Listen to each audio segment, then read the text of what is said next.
It's been nearly 2 years since Myrtle Beach Mayor John Rhodes suffered an aneurysm. This morning, we're going to talk about how to prevent aneurysms, know the signs of stroke, and some innovative programs here in our area that might be able to help people suffering. I'm at Waccamaw Community Hospital for this week's Carolina This Week. This is Carolina This Week.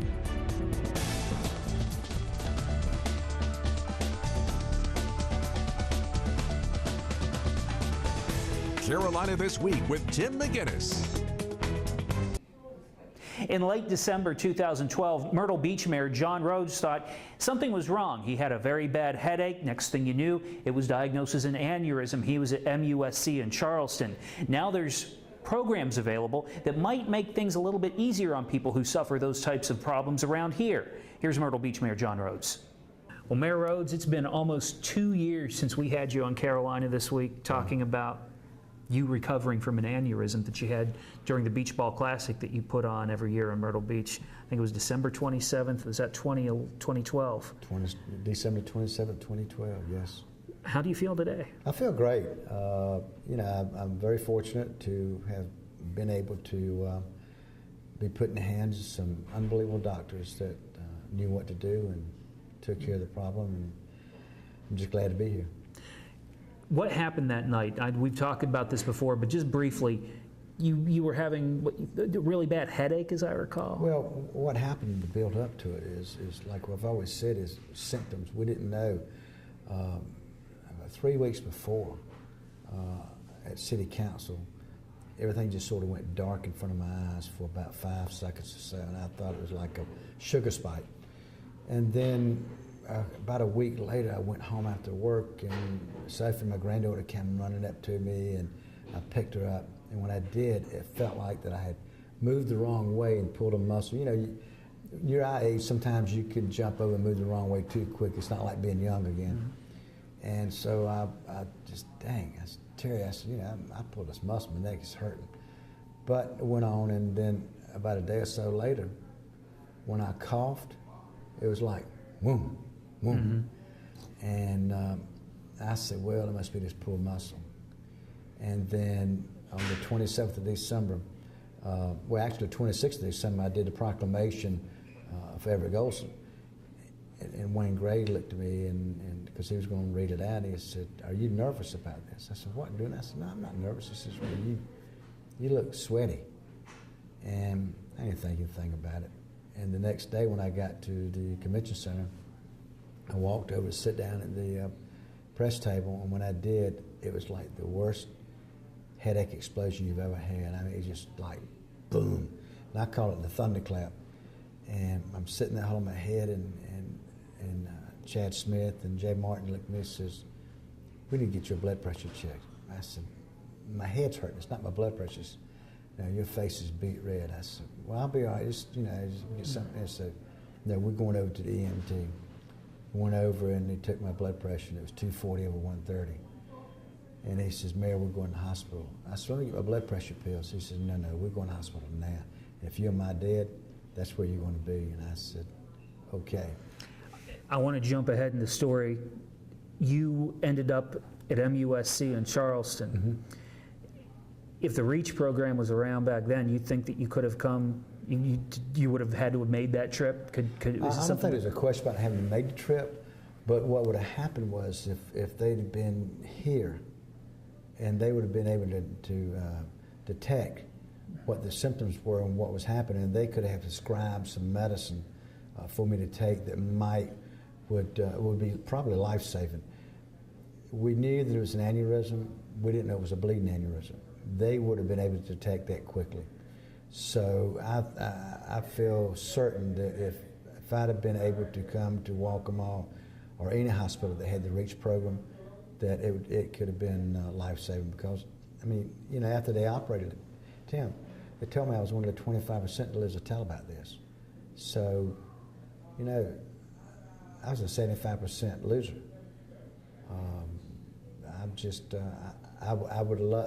I'm excited about this being here, because it's going to mean so much for our citizens in Erie County, and it's just a great thing that's being done. And I hope that along the way, some of the other hospitals will look at it and saying, you know, hey, let's be a part of this REACH program, because at MUSC, they're doing 120 operations a year, just one doctor. They are not doing one here and one there. I mean, this is what it's all about. It's repetition and learning how to do things better. I'm one of the luckiest people in the world. And you're spreading the word now, I so am, people because don't I end want up. people to know that, hey, you know, be aware. You know, we know hurting the chest, feel like an elephant sitting on your arm, that you may be having a heart attack or even a stroke. But when it comes to an aneurysm, it's different. The average of someone having an aneurysm like I did is dead before they hit the floor. And that's what happened to my brother-in-law, Bob Brooks. He had a brain aneurysm that exploded, and he was dead before he hit the floor. I've had friends that have died because this program was not here. Well, we're going to educate people about that program this morning, Mayor. Right now, I want you to hear from Dr. Principe here at Waccamaw Community Hospital. He's going to tell us a little bit about what strokes are and how to prevent them. So, Dr. Principe, you treat people who suffer strokes, different types of traumatic, I guess, brain problems. How has patient care improved over the years? Well, in terms of stroke treatment goes, one of the biggest steps forward we've made is that we've become a primary stroke center. Georgetown Hospital System has. Georgetown Memorial Hospital and Waccamaw Community Hospital both became certified by the Joint Commission for Accreditation of Hospitals as primary stroke center. And that entails quite a bit of undertaking. How, you know, we talk about preventing disease these days. How preventable are strokes? Well, you know, part of being a primary stroke center, that's part of the charge we have is to try to educate the public about prevention and what have you. So a good deal of our job here is to have educational opportunities for the community at large in terms of prevention. So addressing things like high blood pressure, smoking cigarettes, diabetes care, all those things put you at higher, cholesterol management, all that stuff puts you at higher risk for having stroke. And part of being a primary stroke center is having that public education involved also. I think it's real important. I want to talk about in just a minute about recognizing the signs of a stroke. But before we get to that, I want to talk about how not to get that stroke. So you already mentioned the big one, I guess, is not smoking cigarettes. Avoid cigarette smoking, cholesterol management. Watch what you eat. Yep. And that's how you control cholesterol, and I imagine what you drink too. Well, yeah, and then of course high blood pressure management. You know, high blood pressure is a silent killer. You know, if you don't measure your blood pressure periodically, you have no idea whether you have high blood pressure or not. So, you know, to your point about risk factors, we're actually in the stroke belt here in South Carolina. Yeah. In fact, we are the belt buckle of the stroke belt. So we're probably, Georgetown County, I think, has the third highest prevalence of stroke in the state. So, and the state has like the worst, among the worst in the country. Yeah, and there's lots of reasons for that. I mean, there's some genetic predisposition, as we were talking earlier. There are the risk factors we talked about, behavior, lifestyle, and what have you. And then there's also some economic issues in terms of access to care, uninsured, underinsured folks. So. Like anything else, when you first notice those signs, and we talked with Mayor John Rhodes, who had the aneurysm, and well, first off, and we talk about aneurysms and strokes. Is there a big difference between an aneurysm and a stroke? Well, you know, there are different kinds of strokes. Aneurysm is one type of situation where you could have, can lead to a hemorrhagic stroke, which is a bleed into the brain, okay? The aneurysm is a weakening of the artery wall. Blood can leak from that aneurysm and can be catastrophic, because if the aneurysm bursts, you don't get blood flow past that area, and that damages the brain. The majority of strokes, though, that we see are thrombotic strokes. They're blood clots in the brain.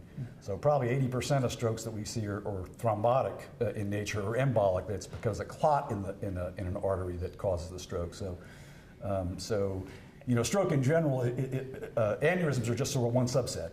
And I imagine the longer you're in that stroke situation before you get treatment, the more damage can be done. So knowing that you or your loved one is having a stroke is a big part of the battle. Absolutely. Well, you know, the saying is time is brain. So, you know, the quicker you recognize the symptoms and get adequate care, the better your chances of lowering morbidity, meaning disability, you know, loss of speech, loss of vision, loss of body strength, and mortality. You know, stroke can be lethal. So. Sure. And what's the acronym? FAST? Is it FAST? Fast, yeah. Yeah. We're looking off to the side for a little help on this one because the doctor already knows FAST. I don't go by the acronym per se, but you got to say, yeah. So we're getting face. So asymmetry in the face. Okay. So asymmetry in your face. If you have a droopy face, of course. If you have arm or leg weakness or tingling or numbness is important. And then the last thing is time. You know, the FAST acronym has to do with time. So like we're saying, time is brain. So the quicker if you notice your loved one or you yourself notice that, something's not right. My vision's not right. You know, I can't see well. That can be a sign. If your face is droopy, if your speech is off, if you have troubles finding words, and then the obvious things are, my arm's not working, my leg's not working, I'm having trouble walking. Those are the telltale signs. So. All right. Well, coming up here in a minute, we're going to hear about the REACH program here. And before we go to that, and the REACH program is, I want to call it kind of like Skype or FaceTime, but it's something that actually puts the experts in your hospital room if you're in a rural community. It brings our stroke colleagues, our stroke specialists from MUSC right into our emergency rooms, basically, through the internet. So there's a REACH cart and there's a camera. So once we identify a stroke alert patient, and that actually can occur even before the patient hits the emergency room door as the EMS is bringing them here. In fact, that's an important point, is that if you have those symptoms at home, time is brain, call EMS. Don't get in your car and drive to the hospital. Okay, right. That's not the idea. Call EMS. I think I'm having a stroke. Everything else will be taken care of from there. So so our REACH program puts the stroke specialist right in the emergency room, face to face with the patient over the internet. All right. Well, we're going to talk about that when we come back. Stay with us. Carolina This Week. We'll be right back.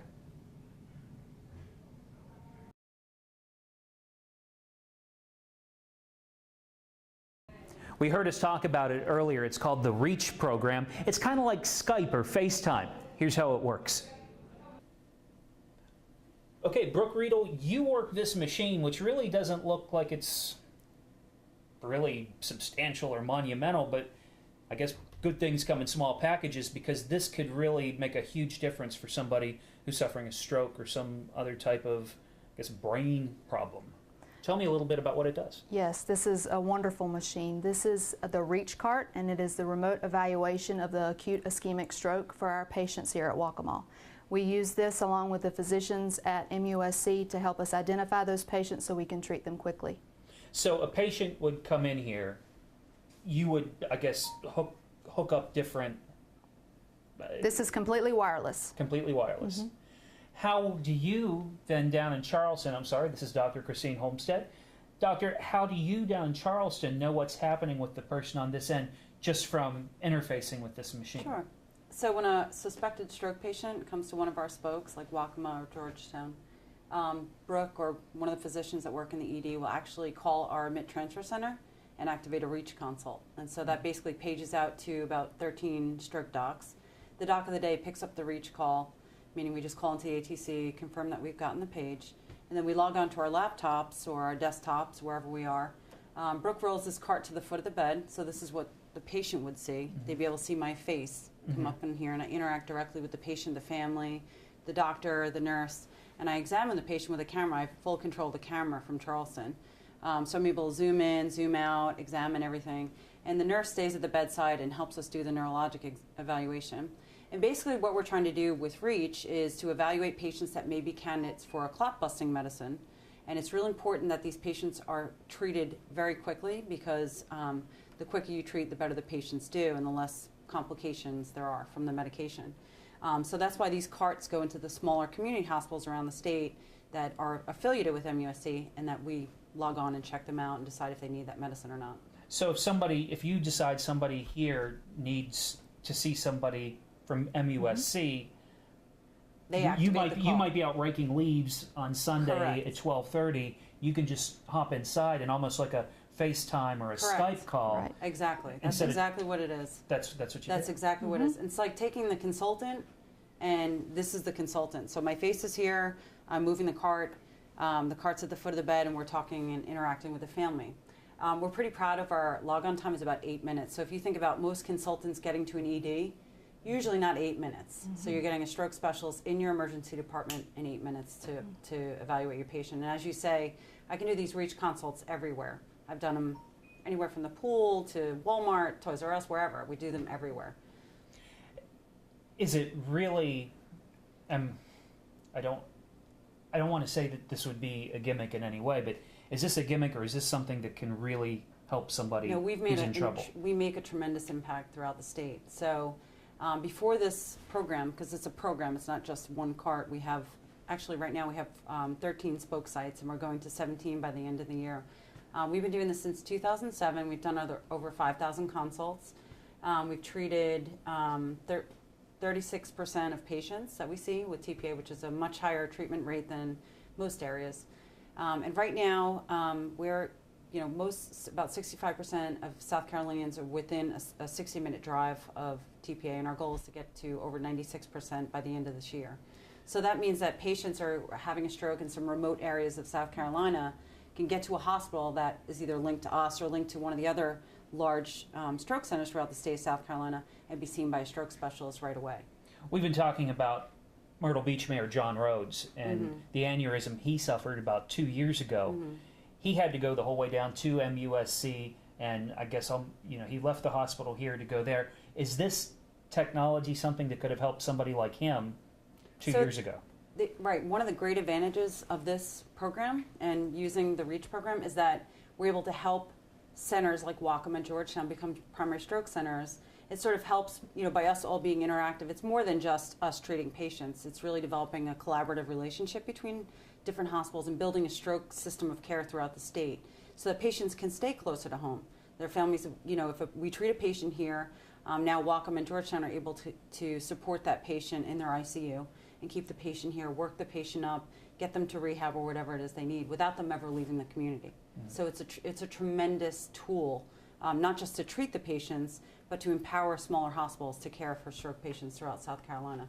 So you already have the information that you might need, like using my, you know, watching doctor shows on TV's vocabulary, but Right. you have their vital signs, you have Correct. all It's of all these loaded things. right in. So Right. the only thing you can't do really is put your hands on The it. only thing we can't do is touch the patient, but what we've done and what the American Heart Association has done, we have proven that by examining patients doing an NIH stroke scale, which is what we use to grade stroke disability, we've been able to replicate that very, you know, very closely to being at the patient's bedside. And so if a site can't have a stroke specialist at bedside, or you don't have someone who's very comfortable treating stroke patients, the American Heart Association actually recommends that you be involved in a program like this because it's you know, it's been replicated and reproduced over and over again that the exam is just as good as doing it at bedside. So as long as you have, you know, really good video conferencing, good voice technology, it's fine. And Brooke, you told me you've been here for about 10 years. Yes. Are you seeing patient care improve because of this Absolutely. from before to after? Absolutely. When I first started here, I worked in the emergency department, and we did not use this REACH cart. So our treatment rate, I can guarantee, was a lot less than it is now. Our patient population has definitely increased. We're able to make a difference. We're going to take a break. When we come back, you're going to hear from Anna Malone, who suffered a stroke and used the REACH system to get in touch with doctors at MUSC in Charleston.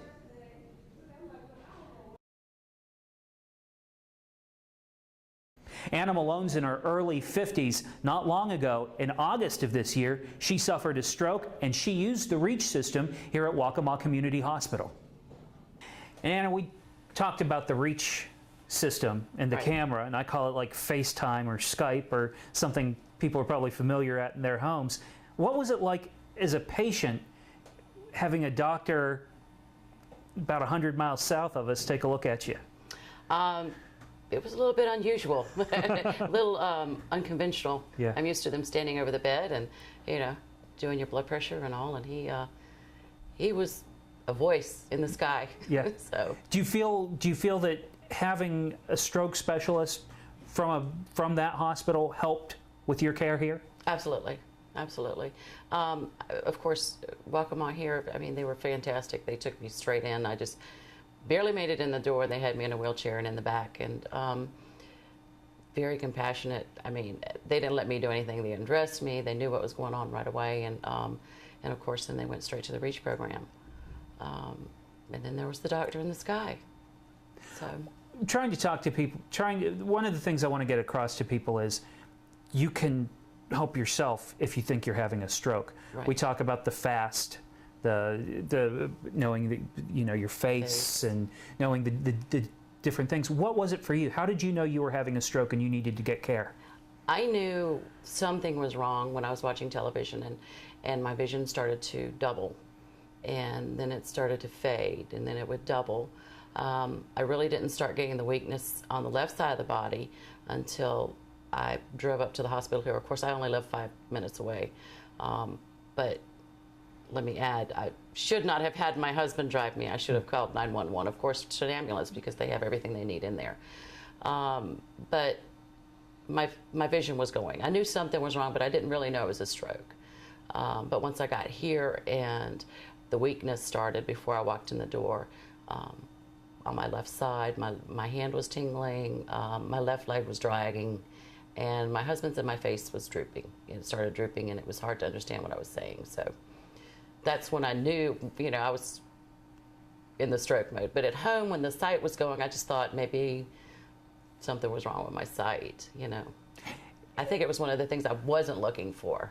Yeah, and you're not somebody who I would think, oh, she looks like she had a stroke. You don't seem, no offense to anybody who is older than you that's had one, but you don't seem old enough to be a stroke victim.